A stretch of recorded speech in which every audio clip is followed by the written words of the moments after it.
Hi, everyone. Welcome to the Lost and Found podcast. This is your host, Amanda. So happy to be here. So happy to be chatting with you once again today.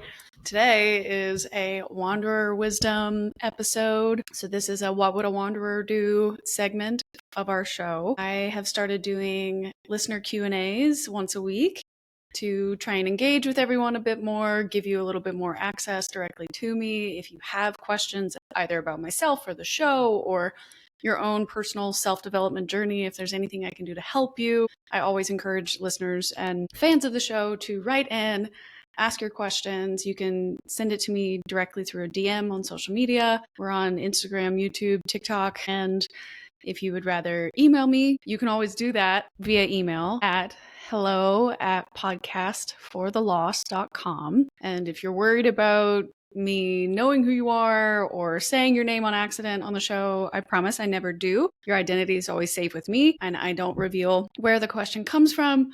I bring it up on the show and then I answer it. So if you would rather do it anonymously, there will be a link inside the description or the show notes of this episode, and you can click on that link for the anonymous message. But without further ado, we'll hop right on in here. We like to keep the Wanderer episodes pretty short and sweet, direct to the point, and get straight to your questions, so that way I can get as many of your questions answered as possible per episode. So happy to have you guys back. Let's get into it. The very first person submitted a question, and it says, what do you do on the days when you don't feel empowered, and how do you find your way back to yourself? Excellent question.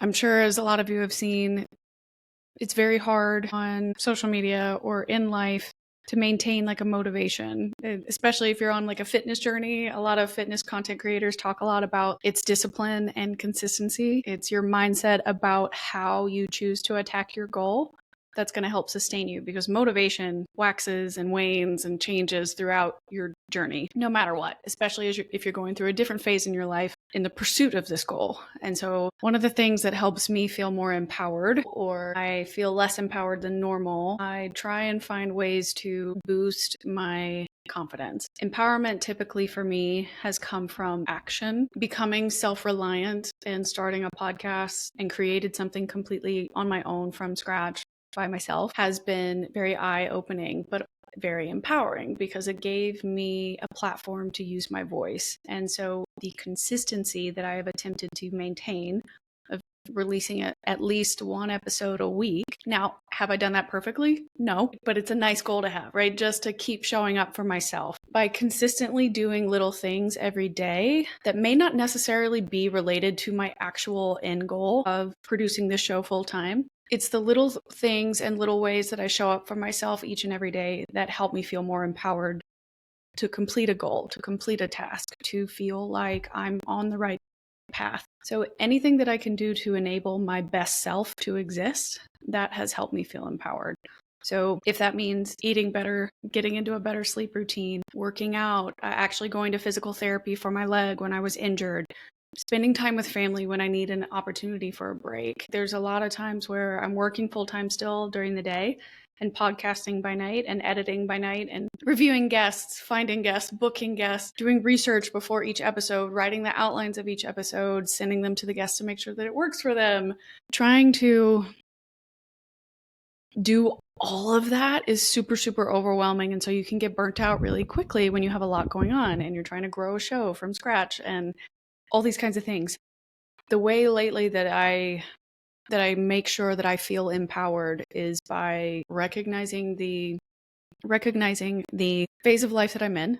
So I'm in a really busy season where I'm trying to do two things at once, work in two places at once. And so when I'm having split brain issues or anxiety inducing issues, I acknowledge the phase that I'm in. I take a step back and take a break mentally, either go on a walk, go find my family, go to dinner, take an actual step away from the computer, not stare at the thing that's causing me anxiety, which is how much work I have left to do to finish things. When I feel low, I start looking at my diet. It's like, okay, am I sluggish? Am I tired? Am I sleepy? Am I whatever? So if that's the case, like I reevaluate and adjust inside of my personal physical health. What are my supplements?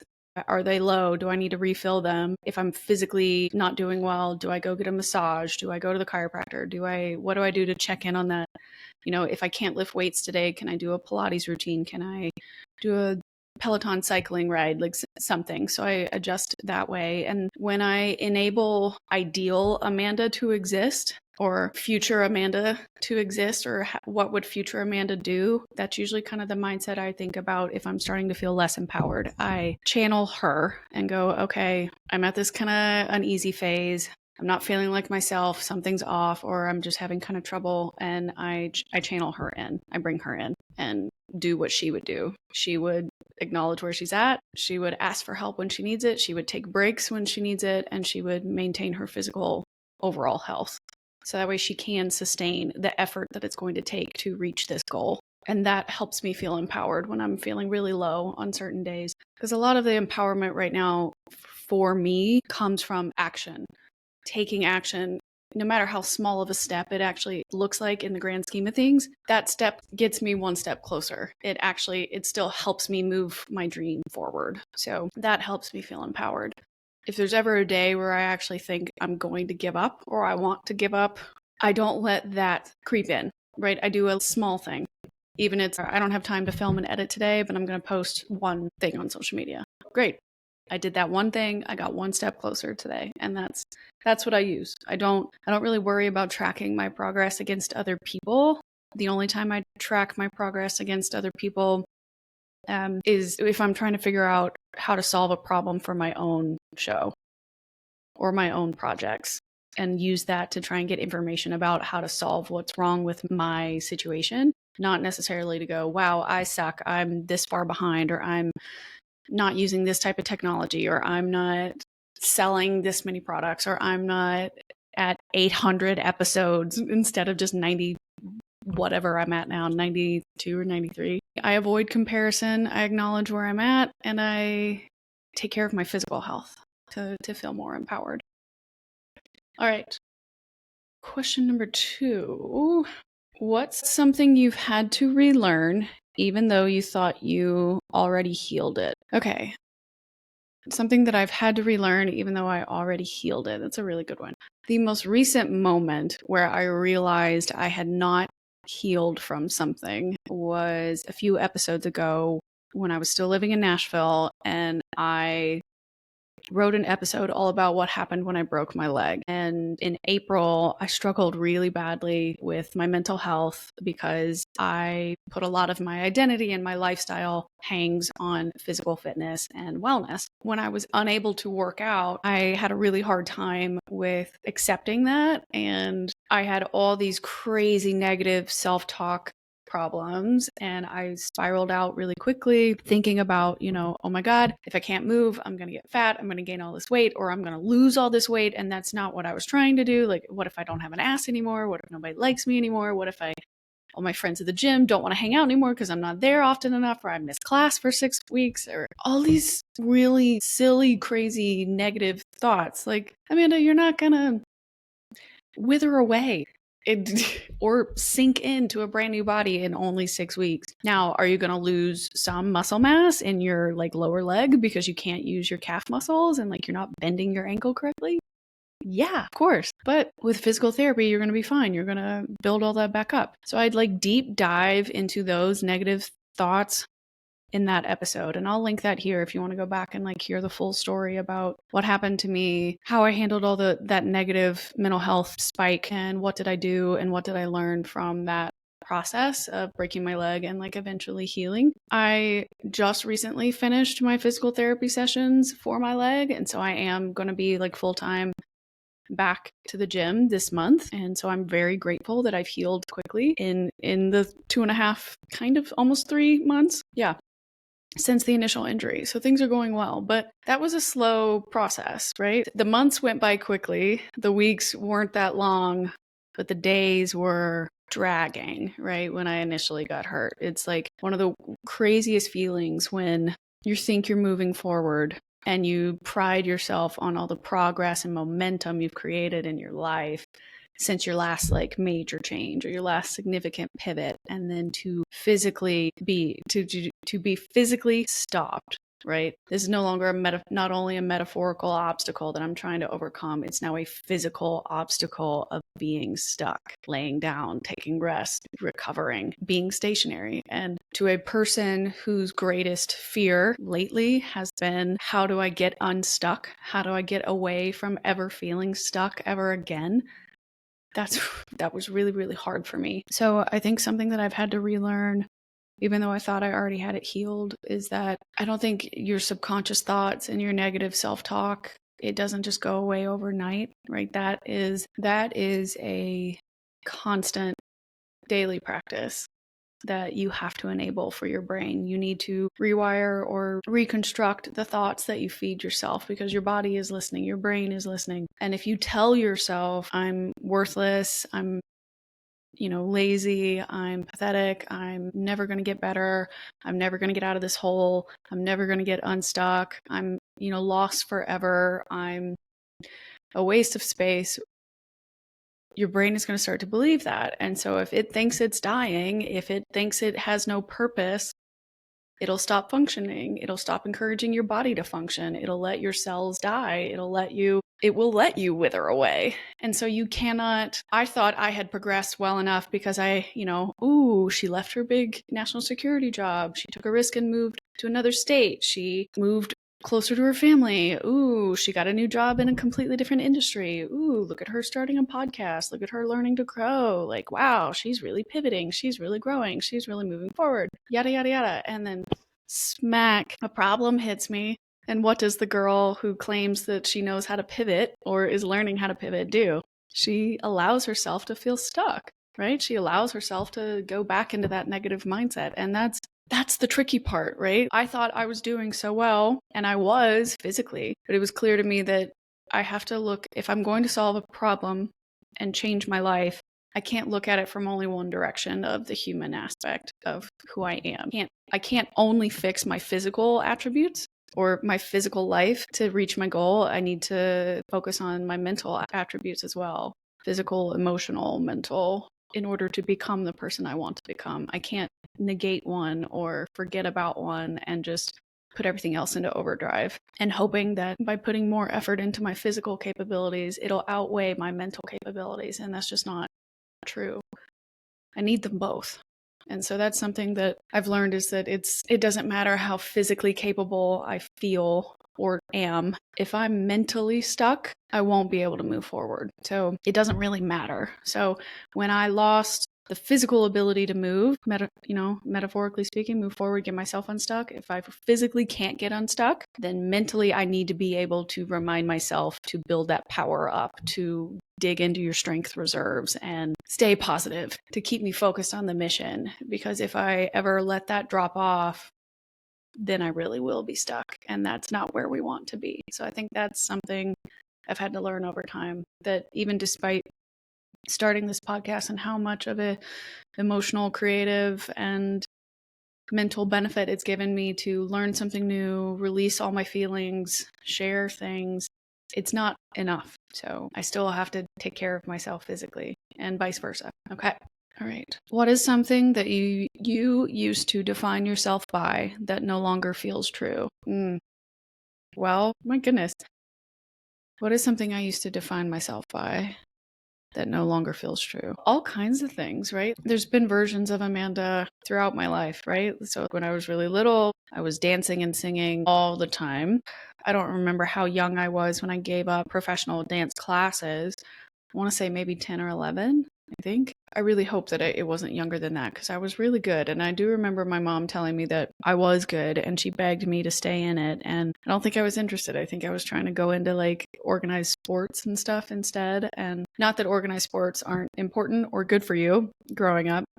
All of that's great socialization for kids. But I've noticed as an adult how much dancing means to me, and how much of a creative outlet it is for me, and how much freedom I feel when doing it, and how much fun I have when I'm out dancing with friends and stuff. But I stopped identifying, I guess, as a dancer, quote unquote, until, from 11 years old-ish through probably undergrad, at least college at Ole Miss. And then after that, I would go out clubbing or go places when I was living in DC with different friends. And there was a woman I used to work with who was a salsa, bachata, merengue teacher. And she did that on the side while we were both working at the FBI together as contractors. And she eventually switched and does that full time now.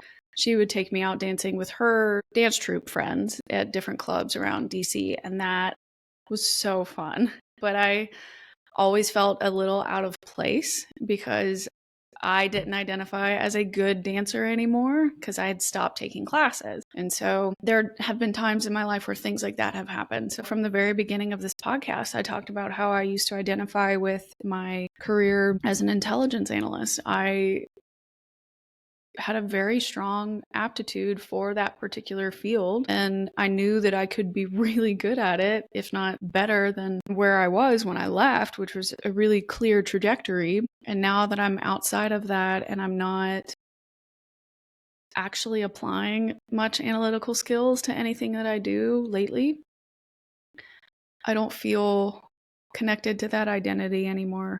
It's been over 3 years since I left that job, and I feel less and less like that Amanda. I know that if you threw me back into the service, not that I want to do that right now, but if I were to go right back in, other than learning the new software that we would be using, like the skills are still there. I know they are. You don't study something like that for 10 years and just completely forget how to do it or completely forget how to be objective when you're working criminal cases. But it's weird, right? Like I have memories of her. I remember those experiences in my mind. I can envision them right now. I remember what it was like to be and work and live in DC, and I remember what it was like to be and work and live in Philadelphia. But when I think about it, she's a different person. So it's almost like when I go back into that memory, it's like I'm having that out of body experience. Like I'm not envisioning the memory where I'm the one looking at it and watching it happen. Does that make sense? This probably sounds crazy, but that's how far removed I am from who she was and what she did for a living and what she represented. I no longer envision myself in that memory. I'm just watching that memory exist, play out. So I guess I used to define myself pretty strongly by my career. And I don't do that anymore. I've let that go. I'm more than a producer. I'm more than a podcaster. I'm more than an intelligence analyst. I'm more than just a cog in the societal wheel. I'm a voice. I have a spirit. I have a soul. I have so much power, so much more power now by embracing anything and everything that can come my way. By not being afraid of my path anymore, I'm no longer defined by whatever guardrails there are on this new one, I guess. I'm not as worried about what might happen. I don't know if that fully answers your question or not, but I hope so. All right, let me do one last one. If your younger self could hear this podcast today, what do you think she'd say? Oh my God. Okay. It's an excellent question. I think she'd say a lot of things, depending on which younger version of Amanda you're talking to, right? If it's little girl Amanda, she would probably think it's really cool that we're on TV, but we're not, right? Obviously, we're only on a podcast, but she would envision it as that, like, oh, wow, like we look at us being so talented. We made it somewhere. Old Miss Amanda would be like, no, we didn't. Pointless. Like, why would you ever risk your career in national security to go online and go be public when like 20-year-old me knew better than that and like knew you can never do that. If this is the career path we're on, what current day Amanda is doing is wrong. Like something must have gone wrong for her to break this vow. But I think even when I was at my lowest, I think Amanda in 2021 would cry out of joy. I think she'd be relieved, honestly, to know that what she was feeling back in 2021 was not an illusion and that she wasn't crazy for feeling so depressed and sad and upset, and that her fear and her sadness was serving a purpose. And I think she would be really proud to know that she channeled that darkness into something that could bring light. Whether that was helpful only to me or if it ended up being helpful for others, finding a way to process your, for lack of a better term, honestly, your emotional heaviness, finding a way to process those thoughts and not allowing them to consume you, I think she'd be very grateful. I think she'd be relieved, and I think she would be proud of me for at least trying something, anything, to dig her out of that hole. I think Amanda in 2021 was not thinking about it this way, but if she heard the podcast, I think she would be extremely relieved to know that the person who did save her and get her out of there was herself. There's really nobody better suited to change your life than yourself. There's nobody better suited to save you than the person you wish you had been back then. Right? So the fact that I'm doing something to try and become my future self would be something that I think younger Amanda would be very proud of. But that's all we've got for today. I hope this episode has helped you and given you some more insight into who I am and why I started this show and what it is that we're trying to promote here and the movement we're trying to create with the Lost and Found project in and of itself. This podcast really means a lot to me. So anytime you guys share it, you repost from Instagram or TikTok, you share the show with your friends, you leave comments, you leave 5 stars, you let me know what you think of each episode. It really means a lot to me. All of the engagement is what helps us spread the word about the show. And so every time we can reach more people, we can, hopefully help others feel less alone in this world. Kind of like what I've talked about before, we may not all know the answers, but sometimes if we share maps and compare notes, we just might get to where we need to go. So I appreciate every single one of you, every single wanderer that's out there that has contributed to this show and subscribed, left a review. It means the world to me. So I appreciate it very much. You know how to find me. We're on Instagram, TikTok, YouTube. Everything is under Podcast for the Lost. You can also always reach out to me, hello@podcastforthelost.com via email, and be sure to tune in on Friday, July 10th. We've got a brand new episode coming out with a brand new guest. We are talking to Jeremy Horn all about the Winnie app and how he helps people from all around the world capture messages and memories and share them with their loved ones and their friends so that way they can maintain and improve their social relationships for a lifetime. So he's a really great inventor and business owner, and I'm so glad that we'll get to hear all about his content. So be sure to check that out and let me know what you think of the show, and I will catch up with you next week. And remember, wanderers are always welcome.